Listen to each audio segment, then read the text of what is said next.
Name two important states in India where the following crops are produced. Fourth class social studies.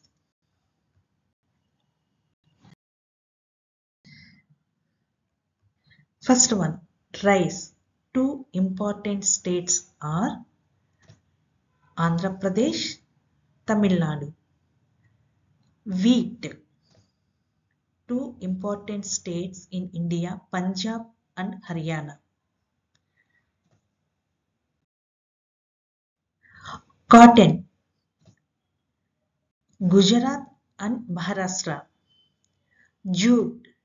Assam and Bihar. Sugarcane. Uttar Pradesh and Tamil Nadu. Tea. Assam and West Bengal.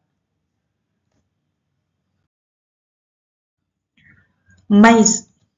Andhra Pradesh and Karnataka.